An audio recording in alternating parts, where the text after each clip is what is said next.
Welcome back to the channel. This will be my transfer plans for Gameweek 28. We have over a week until the next deadline, but I'll discuss my initial plans to navigate Blank Gameweek 29. I've got the free hit in my back pocket. The same goes for the wildcard and the bench boost, but the other chips have been played already. So from now until the end of the season, we should see a bit of variety in terms of chip strategies and also transfer plans, which would be great to see. Crystal Palace assets are looking phenomenal right now, but they do blank in Gameweek 29, yet one of them could come in either in Gameweek 28 or Gameweek 30, especially in preparation for double Gameweek 32 with Crystal Palace and Newcastle having a double. Smash the like button and subscribe if you're new. If you enjoy my content, I must to get this to over 200 likes and to keep on pushing towards new goals like 33,000 subscribers. Check all the content on my channel, like the best wildcard team, which is coming your way very soon. My team selection will take place next week, and also the reaction stream. If you want to see one, then like this video and also let me know down the comment section. And for UCL Fantasy, my first draft has been published already. There could be a best team as well as my team selection and then a deadline stream next Tuesday. So there's a lot of content headed your way for both fantasy formats, and be sure not to miss it by hitting that notification bell so you don't miss a single upload or live stream. Follow me on X, Instagram and Blue Sky, Dylan RCM, and you can also find me by tapping FPL Dylan. There's my Discord server, FPL League, Spotify, and my Patreon if you want to support the channel even further. Without further ado, let's jump straight into it.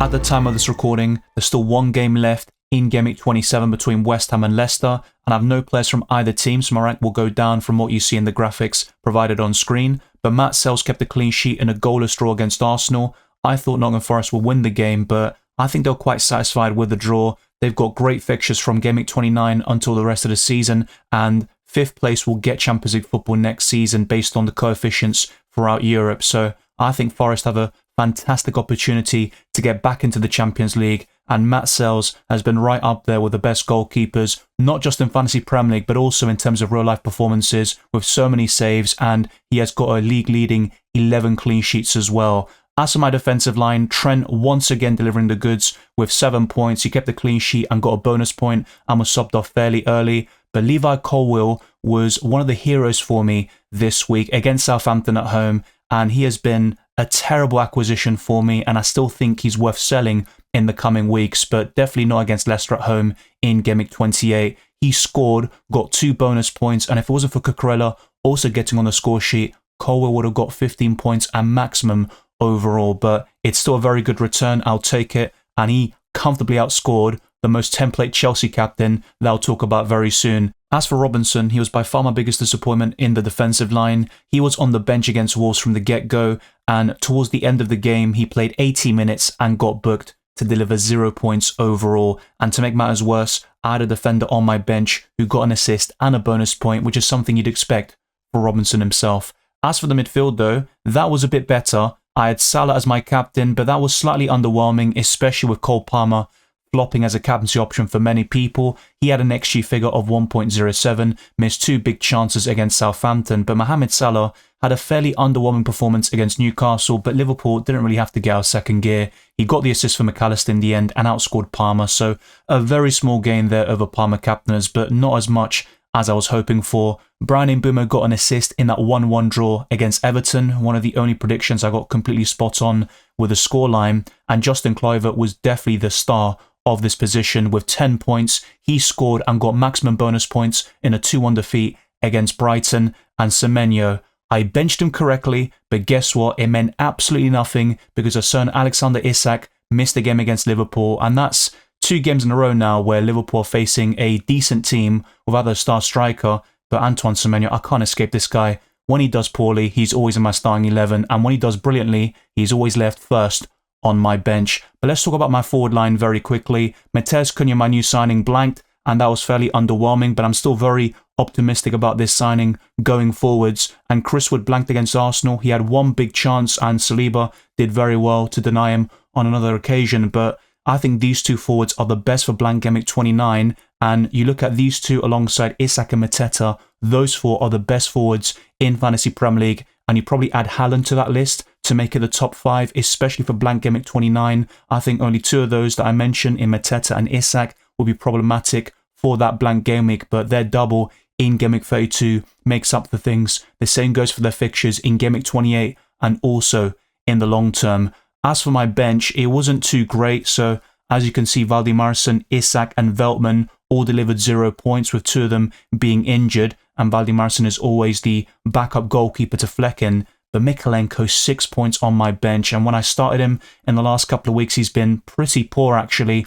Only the 1 clean sheet in double game week 24 against Leicester. And he's been pretty useless ever since. And Mykolenko is a bit similar to Antoine Semenyo, where he does very well on my bench at times, but more often than not, when I start him, he delivers 1 to 2 points. He has been fairly decent, I think, on certain occasions, but he can be very frustrating. The last time that Everton played Brentford, it was a goalless draw, and I had Vandenberg and Mykolenko on my bench, so we've come full circle with Mykolenko as well. He is still an ideal 5th defender at 4.4 million. The same goes for Nico Williams, and I would recommend coverage defensively in Nottingham Forest and Everton if possible. They both feature in Blank Gameweek 29 and have decent fixtures. I think in the case of Everton though, you have to watch out for Gameweek 30 and beyond, because they've got some tough games on paper, but around Gameweek 17, I think it was, I sold Mykolenko when they had tough fixtures, and Everton kept a clean sheet at the Emirates and also against an informed Chelsea at the time, so they can be quite surprising with their clean sheets and defensive returns, and Jordan Pickford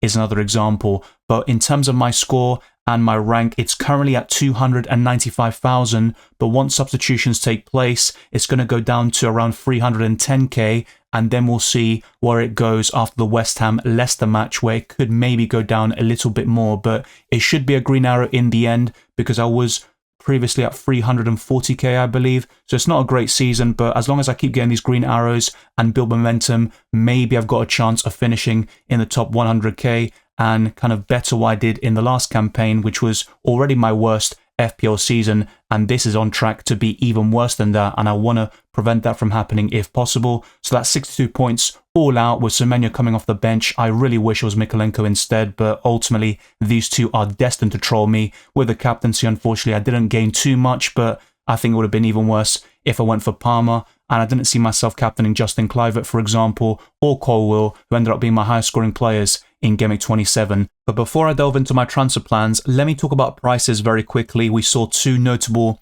price rises overnight. Mohamed Salah went up to 13.8 million and Justin Kluivert went up to 6.1. I think the only price decrease we saw was Raul Jimenez to 5.5 million, and this could well change by the time this video is published, but channel members and patrons will see this first and everything will be up to date by the time you watch it. But with my defensive line as well, I've got a few 4.4 million defenders like Colwill and Veltman. They're still on the chopping block, and Veltman, with his injury and also Brian's relatively tough fixtures, he is the first to go, I think, and that's where I've got the possibility of making an upgrade, especially for Gameweek 28 and beyond.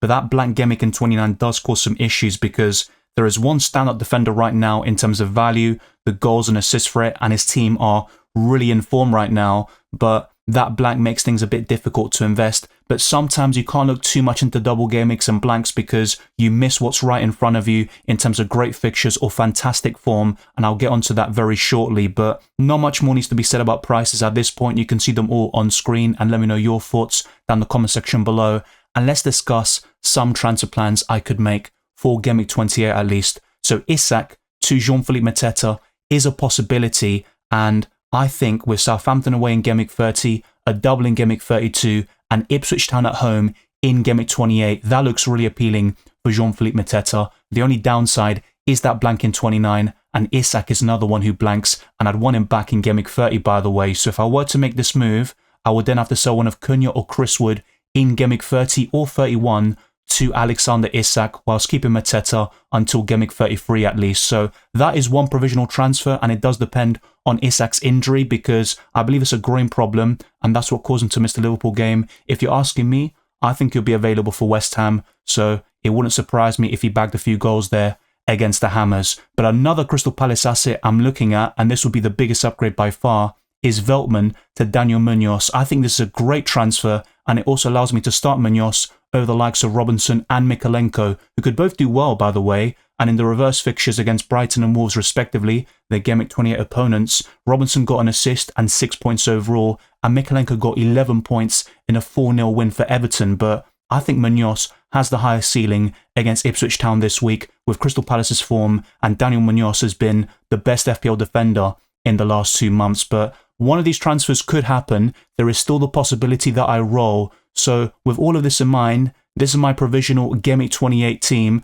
and I'll talk about updated transfer plans in my team selection video. Matt Sells in goal against Man City at home. I did say this last week. I would back him to keep one clean sheet against Arsenal or Man City. He has kept it already, and Forest might well win this game, but I don't think they'll keep a clean sheet against Man City, if I'm being completely honest. I think they'll concede a goal, but if Sells can get save points and deliver 3 or 4 points overall, that will be very encouraging. And from Gameweek 29 until the end of the season, I would argue that Matt Sells is the best goalkeeper in Fantasy Premier League. With my defensive line in Gameweek 28, it doesn't look too shabby. Levi Colwill looks good only for this week, and afterwards he's definitely expendable. He faces Arsenal away in Blank Gameweek 29, which might not be the worst fixture, considering the Gunners have such a blunt attack, which I keep on emphasising, but they left themselves in that hole since the January transfer window. And Trent has Southampton at home. The only kind of possible doubt here is rotation, but if Trent starts, I think a massive haul is almost guaranteed. A clean sheet, an assist, and maybe some bonus points as well. It all depends on how much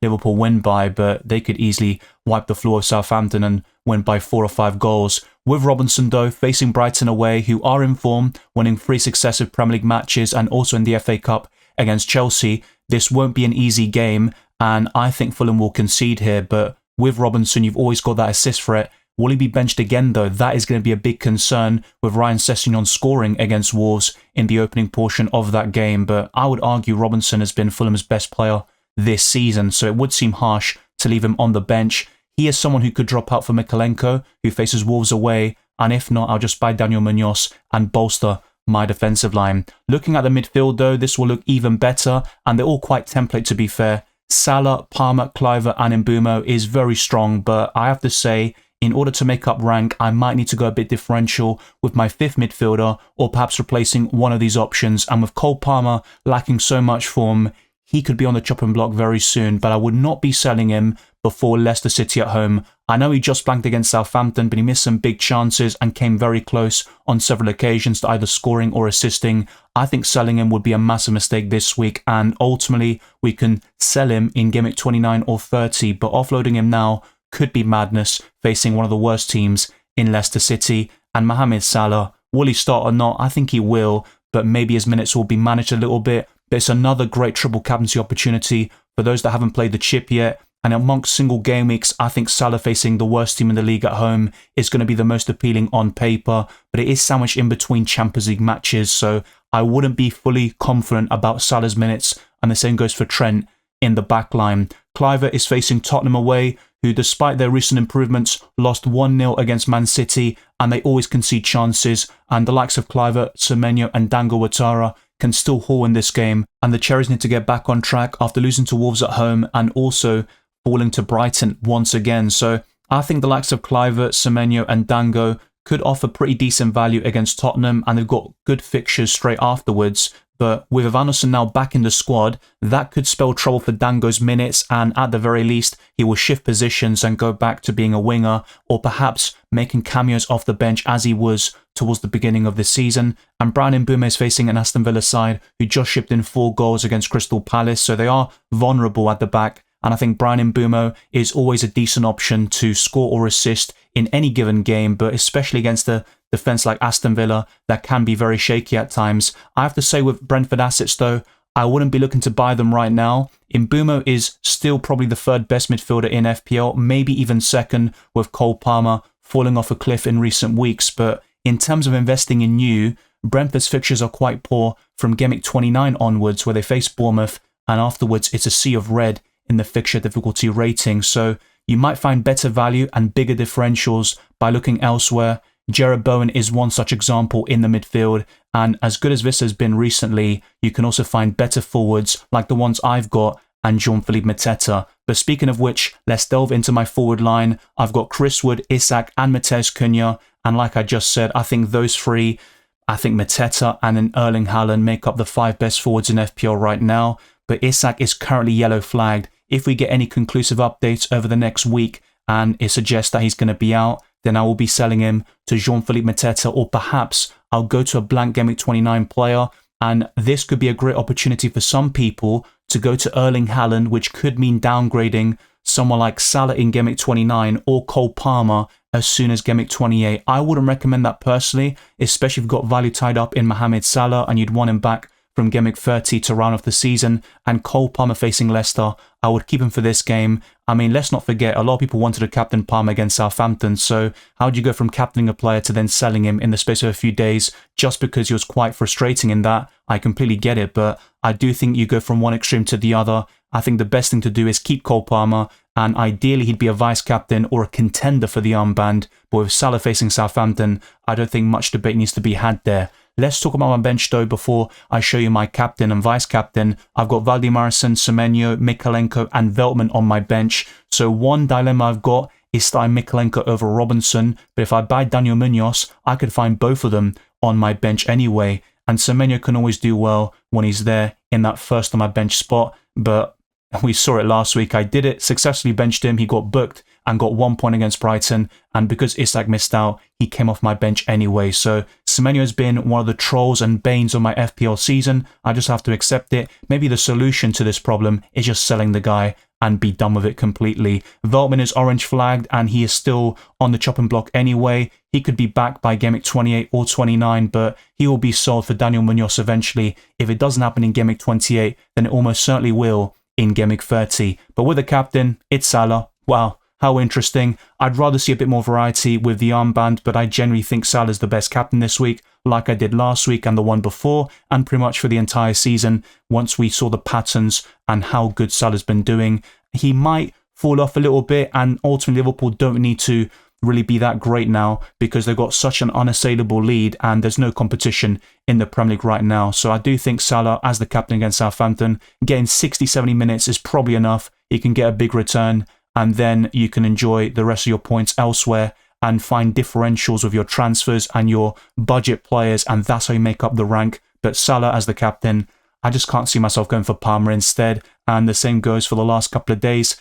In the deadline stream we discussed this quite a lot, and I said the only way or the only reason I'd go for Palmer as my captain is really just to make up rank and hope Salah has an off day, which kind of happened against Newcastle, and guess what? He still outscored Cole Palmer. But before I go to the website fpl.team to visualize different transfer plans and compare them, as Blank Gameweek 29 will be a big priority now, I want to show you the expected points according to Fantasy Football Hub. This could well change from now until the deadline, but this is currently how it's at. Matt Sells has a 3.2 expected points figure, which is slightly lower than the last couple of weeks against Newcastle and Arsenal, where it was 3.4. Colwell has 4.2 expected points. I think that massive return against Southampton does help things, and also the fact the Foxes can't score to save their lives, it seems. Maybe this ages terribly if they do well against West Ham. With Trent Alexander-Arnold, it's 5.5, and you could easily see this being much higher. It could be 7 to 8 if he starts the game and gets 60 plus minutes. And Robinson has 3 expected points, which is higher than Mykolenko and Veltman, but it just might be worth buying Daniel Munoz at this point, despite the fact that Crystal Palace blank in 29. Salah has close to 10 expected points. It's only a single game week after all, but it's the best player in the league facing the worst team. You could see that being a recipe of almost guaranteed success, but both Fantasy Premier League and football can be a very surprising beast entirely. Cole Palmer's expected points was 8.5 at one stage last week, then it went down to 8.2 just before the deadline, and facing Leicester, it's actually gone down even further to 7.6, and I could see him being a very simple vice-captain for me. Brian Mbeumo and Kluivert, pretty similar figures to last week as well. I'd give Kluivert probably higher in most game weeks. I think he's quite underrated by this algorithm, and with the fact he's on penalties, that can always boost his appeal. He can have a terrible game and still walk away with a decent return. Chris Wood, Isak and Cunha will always be up there, but just watch out for Isak. You would expect a drop in that expected points figure, and we could see a price fall fairly soon, especially with Blank Gameweek 29 in mind. My bench is pretty much irrelevant because Valdemarsson always has 0 expected points. Semenyo has 4.7, so once again higher than Kluivert, but I just don't see myself preferring Semenyo over a penalty taker, and I would argue Kluivert has been more consistent all season. And Mykolenko versus Robinson, that's a big debate for me this week. Let me know your thoughts down in the comment section below, but Veltman is almost certainly going to be third on my bench. Otherwise, he'll just be sold, and I'll get rid of the guy who's just been trolling me ever since I bought him. If you have watched my FPL content over the years, you'll know how useful the website fpl.team is because you can visualize future game weeks. That's the biggest appeal of it. and you can compare different chip strategies and transfer plans to determine the best course of action for your setup. But if I were to buy Daniel Munoz for Veltman, that's a great upgrade long term. The rest of my starting 11 would look the exact same, and it also depends on the fitness of these players, especially Isak, who is currently yellow flagged. And if he were to miss out, I could see myself easily buying Jean-Philippe Mateta, or maybe someone who features in Blank Gameweek 29 first, like Marmoush for example, and then moving that player on to Mateta in Gameweek 30 when Crystal Palace have a trip to Southampton away from home. But Munoz looks really appealing, and then I can have Robinson and Mykolenko both on my bench, but I could see one of them producing a decent return, and as I mentioned towards the beginning of this video, both of them did very well in the reverse fixture against Brighton and Wolves, their respective opponents, in Gameweek 28. But if we look at Blank Gameweek 29, I would only have one free transfer, and I would have to start Colwill away to Arsenal, which doesn't look too shabby right now, if I'm being completely honest, because that Gunners attack is so blunt, and even Chelsea could keep a clean sheet at the Emirates right now. But I could buy someone like Aït-Nouri or Milenkovic to complete my starting 11, and that would mean no Veltman away to Man City, and he's ultimately an injury doubt anyway. But buying Munoz for Gameweek 28, then selling him in 29 doesn't look too appealing to me, and maybe I could sell Trent Alexander-Arnold instead whilst keeping Daniel Munoz. That's something else I need to factor in, but the alternative is just a roll, which I showed you throughout most of this video, and then start one of Robinson or Mykolenko in Gameweek 28. The expected points is slightly lower than if I were to buy Daniel Munoz, so it's 67.5 according to fpl.team. And then for Blank Gameweek 29, I would have two free transfers, and I can buy Milenkovic and Aït-Nouri, and have this starting 11, no Levi Colwill away to Arsenal, and then in Gameweek 30, I can start to invest in Newcastle and Crystal Palace assets. So I'd be looking at Anthony Gordon in the midfield, perhaps someone like Eze or Sarr, but the main priorities will be Mateta and Daniel Munoz for Crystal Palace, and for Newcastle, Isak and Lewis Hall will be the best options by far if Isak is available by that stage. And I think he will be against West Ham away in Gameweek 28, so that's something else that I need to weigh up. But those are my initial transfer plans for the upcoming deadline, which is still some time away. In the meantime, there'll be more FPL content, and also for UCL Fantasy, there's a lot of videos and live streams headed your way. If you have made it this far and watched or listened to the entire video, then thank you very much for your support. The same goes for all the channel members, patrons, subscribers, super chatters and super thankers. You're all massively appreciated. You can see my FPL Challenge team on screen. 89 points so far for the game week, and going all in on Crystal Palace seemed to be a very good decision in the end. And with this week, the challenge was, if you pick a manager, all the players you have from the same club will get double the number of points. So Daniel Munoz with the assist, Mateta with a goal were excellent choices. I picked the wrong midfielder arguably, despite the fact Eze got an assist, because Ismaila Sarr scored a brace. He loves playing against Aston Villa. Bruno Fernandes got 10 points for me. Salah got an assist, and Trent got the clean sheet. The same goes for Jorgensen, but I captained the wrong player here. I said in my deadline stream, if I captain Salah, which is very likely in FPL, then Palmer will be my captain in FPL Challenge. So that's the only downside I could say about this team, but we'll see how Bowen and Wan-Bissaka get on against Leicester, and that will also be addressed in future videos and podcasts, because Bowen is also a great option in that midfield. But in terms of my team and the players I need to buy, I am prioritizing the defensive line and also a third attacker possibly. Jean-Philippe Mateta will be coming in either in Gameweek 28, Gameweek 30, or just in time for double Gameweek 32. Thank you very much for watching this video and listening to this podcast. If you enjoyed it or found it useful, then be sure to like the video and subscribe to the channel, hitting that notification bell in the process. Our aim is to get this to the 200 likes and to keep on pushing towards new goals like 33,000 subscribers. Follow me on X, Instagram and Blue Sky, Dylan RCM, and you can also find me by tapping FPL Dylan. There's my Discord server, FPL League, Spotify, and my Patreon in the description as well for early access to my videos, amongst many other perks. I wish you all the best of luck for Gameweek 28 and the rest of the season, and I'll see you very soon on Tuesday for UCL Fantasy Deadline Stream.